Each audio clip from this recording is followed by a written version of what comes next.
Okay, so last time we've talked about purpose. Today we're gonna be talking about a little bit more controversial theme, and that is being plugged in into the matrix or matrix. Um, what I mean by this is not the matrix that you would hear from Andrew Tate and people like that, who talk about the matrix in a sense of economy and working 9 to 5 jobs and things like that. What I mean by being plugged in into the matrix is being very supportive of the feminist movement and things that are not are going against the normal masculine way that we've known. If you are a supporter, you would be called beta or average frustrated champ, and one of your or you would have a lot of things that you would do or subscribe to that would be detrimental to your development as a man. Some of these things are, for example, long distance relationships. Another would be thinking that everything that women say is true, being feminist, saying to anyone who is masculine that they are toxic, and things like these. You would support, let's say, friend debt, where you would feel that the girl is in debt to for you being your friends when she rejected you with "let's just be friends." You would use a lot of buffers, meaning social media and things that make rejection more unpersonalized. You would also subscribe to the "one it is" myth, which we can talk about in more detail in some other video if you would like. So, the biggest problems that being average frustrated champ are that you're gonna be supporting more feminine imperative, more feminine ways, and getting rid of everyone masculine or shaming them for being masculine. Well, it's a little bit of a backstep for us men, because we were the ones that allowed women to get the power that they have right now, and we are not able to take it back right now. Of course, we can learn about all these psychology things, but it's not helping us get any kind of a power back. The main or one of the things that a lot of these average frustrated champs, beta mindset guys, you could say, do is that they subscribe to the white knight or knight on a white horse myth, that if you are super polite, honorable, and you save someone, that they are gonna reward you with their intimacy. That's definitely not it. Of course, that does not mean you can't be a gentleman and be polite and honorable, but it does not guarantee you intimacy from a girl or a woman.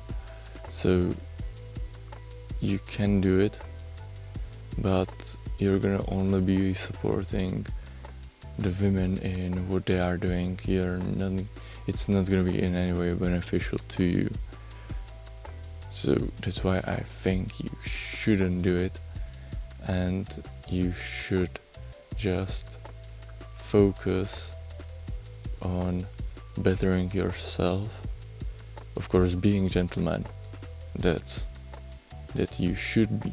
You should be a gentleman, but not for your detriment.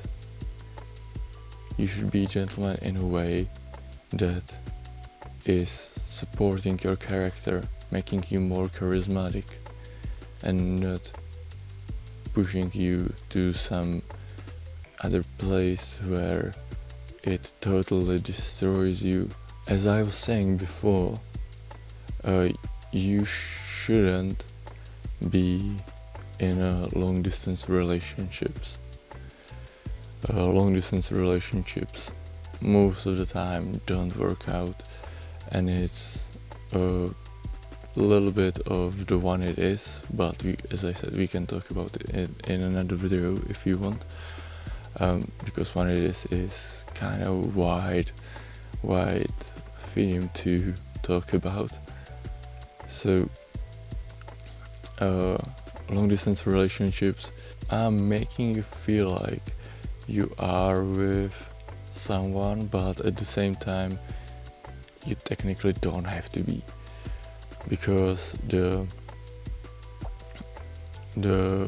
girl or woman you are with in a long distance relationships might be screwing other guys who are more alpha than you, and you don't have any kind of a way to know that and try to not let that happen. That's because you are far away from her, and as I said, it's probably better to just not be in a long distance relationship. It would be mentally taxing on you if you knew what happened. You also shouldn't be, or you shouldn't accept let's just be friends rejection, but you should do it in a way that it doesn't paint you in a bad light.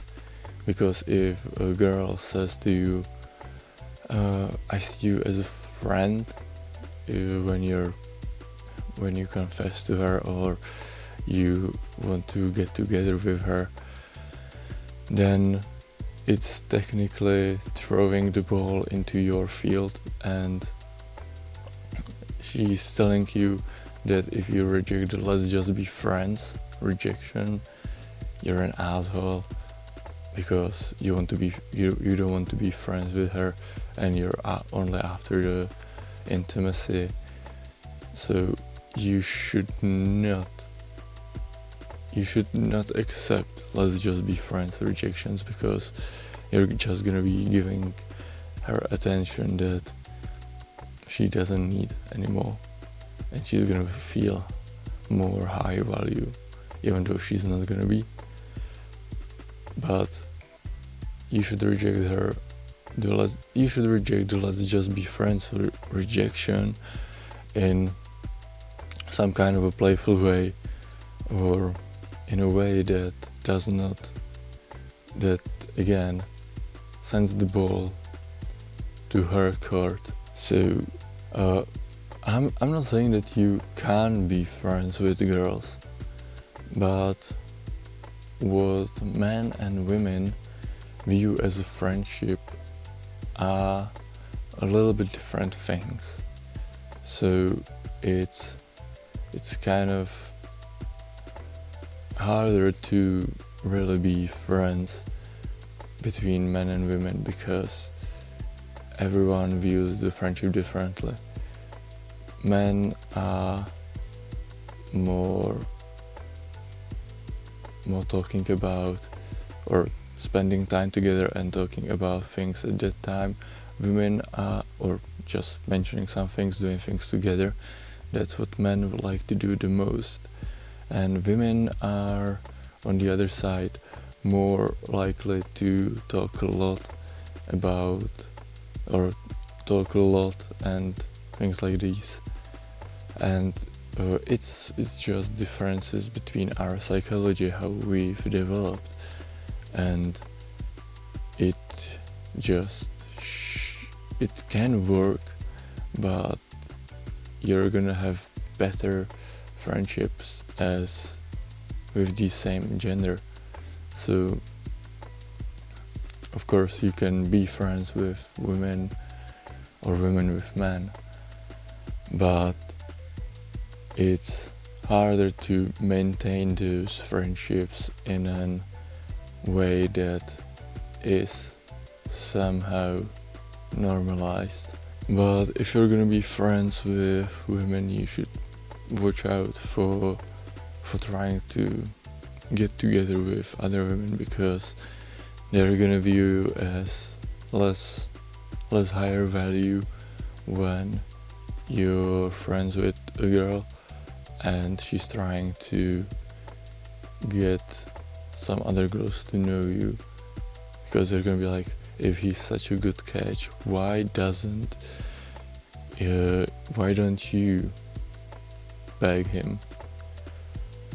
And the last part that I want to talk about is the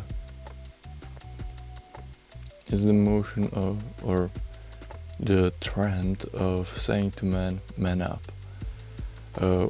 When something goes bad and a lot of the feminized men are somewhere, women will a lot of times say man up to deal with it. You can see it with the problems of male loneliness and depression. Women are, most women are like, man up, it's no big deal for you, you should man up and just do it, and things like these. But then if you're in the masculine side because you've manned up, then they tell you, shut up, we don't want to hear your opinion, which is kind of hypocritical from them. Firstly being like, man up, and then going, shut up. But it's what they do, and we can't do that much with it. I hope this video is helpful, at least a little bit, making it a little bit better known what signs of being an average frustrated champ you have, and trying to better yourself, trying to get rid of these things if you can, of course. If it's on your part, you're not going to be able to get rid of the women saying man up. You can't decide that what they're going to do. And here is gonna be a video that YouTube recommends for you, and I'll see you in the next one.